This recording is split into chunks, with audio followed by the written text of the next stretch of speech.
Previously on Avatar.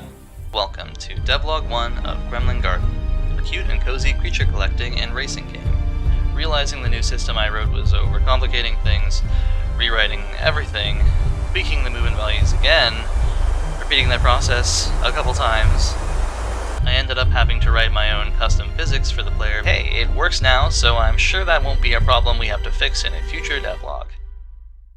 So, yeah, I have to rewrite all of the movement. The current movement is pretty good, but while it supports moving horizontally while on top of a platform, it doesn't support being pushed by platforms or being elevated by platforms because its update loop is out of sync with the platform update loop. Nor does it support any physics interaction, which is something that I'm planning to add later. So I decided to toss out the character controller and do everything with rigid bodies instead. Here's how that went.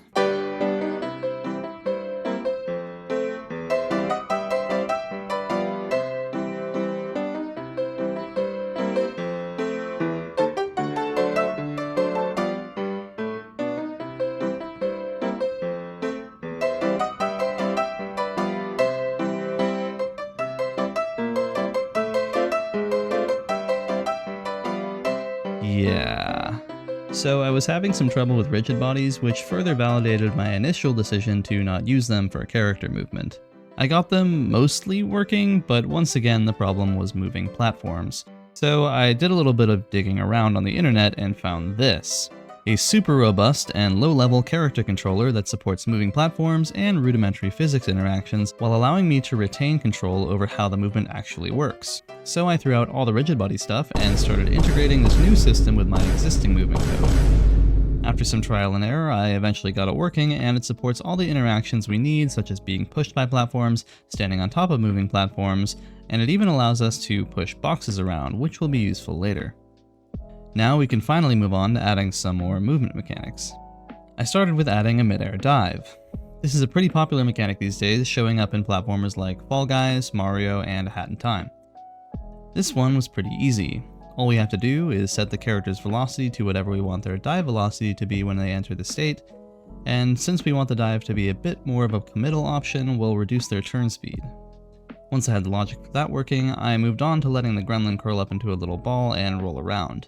I do feel a bit bad about shamelessly stealing so many mechanics from Mario, but rolling around is such a gremlin thing to do, and Mario is also the GOAT of 3D platformers, so what can you do? Almost every 3D platformer owes much of its DNA to Mario at this point.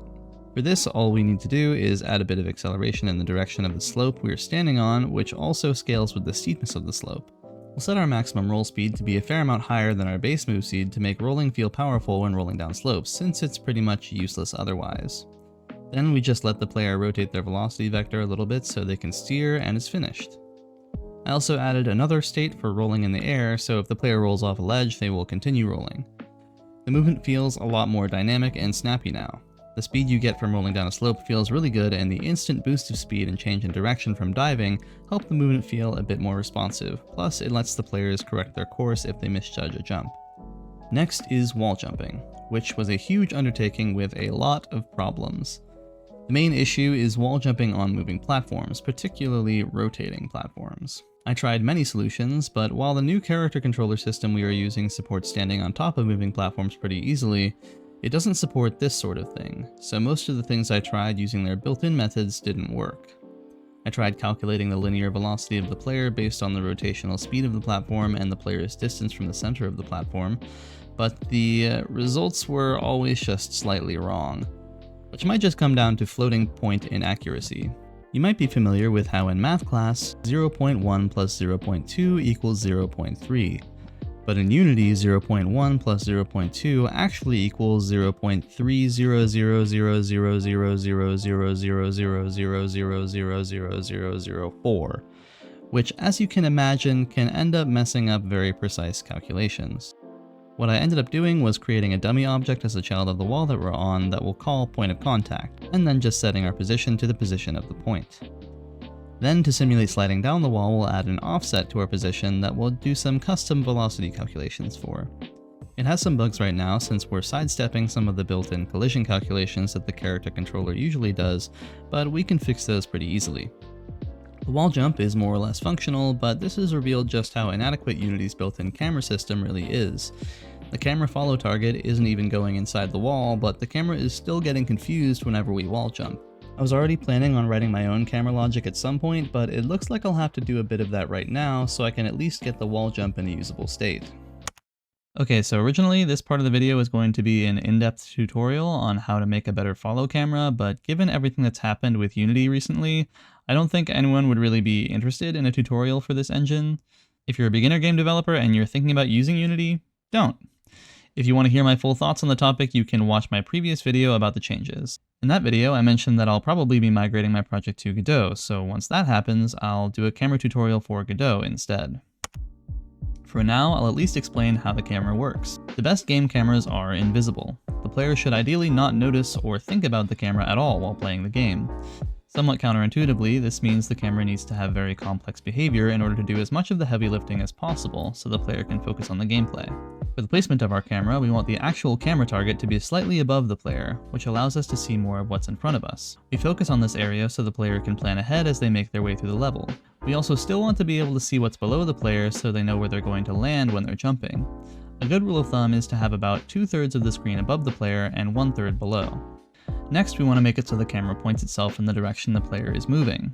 The old follow camera stiffly moves in whatever direction the player moves, maintaining the exact same offset at all times unless they manually move the camera.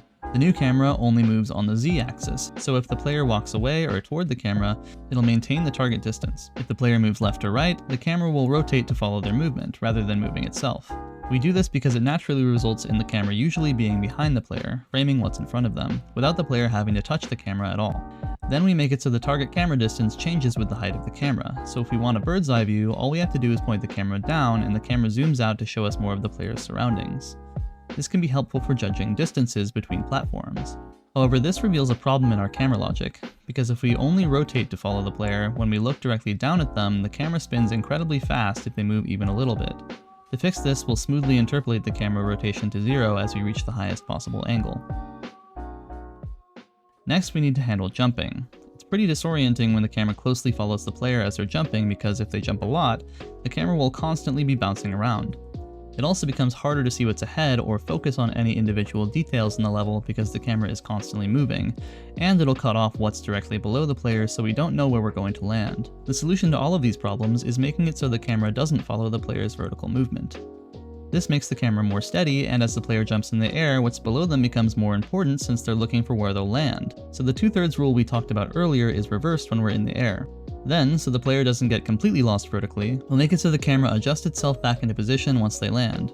We also need to make it so the camera still follows the player if they leave the screen completely, like when they fall below the camera or wall jump above the camera. So we'll have a dead zone in the middle of the screen and a soft zone closer to the edges, where the camera will track the player more tightly the further they are from the dead zone. Finally, we'll add a lenient vertical limit so that if the player is looking down when they drop off a ledge, the camera will follow them if they fall for too long without landing. And with that, our camera is done. Believe it or not, there's still way more we could do to improve this camera system, like handling obstructions, slopes, and look ahead, but this is already way better than the default, so I'll cover those in a future video. Now that the camera is finished, things are looking pretty good with the movement, so I think it's time we fixed up our test level a bit. I mentioned in the last video that these environment assets weren't the right fit because they're too detailed, so the first order of business is making a better looking wooden block. I decided to go with a triplanar shader, so I can easily resize the blocks in Unity without having to worry about stretching the texture, meaning I can create a lot of different platforms quickly without having to fiddle around with UVs. Once I had the shader working, I quickly built out a test level that gives us some opportunities to use the new movement mechanics like rolling and wall jumping. It looks a little bland right now, so we'll have to add some color a bit later, but first I want to polish up some of the existing animations. First I changed the run and jump animations to better fit the cutesy vibe of the gremlin. I also made it so the animation speed changes based on how fast the gremlin is running. But the animation looks a little weird if we play it too fast because the arms start to look kind of jittery, so the run animation also now has 2 tiers depending on how fast you're going. Normal speed gives you the basic run, while going a bit faster will make the gremlin lean back and stick out its arms to avoid the jittering. The jump animation also now blends to a separate animation depending on your movement speed.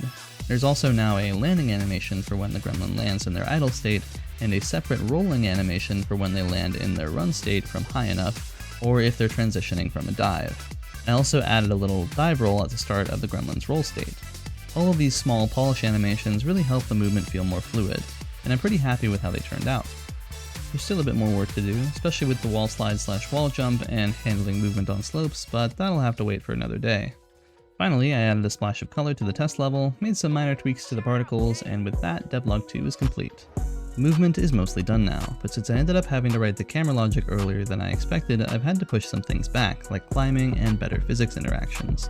However, for the next devlog, I'm going to pivot to the hub world, where we will feed and raise our gremlins, so that we can get the core gameplay loop working. Thanks for watching, and I hope you'll join me for the next one.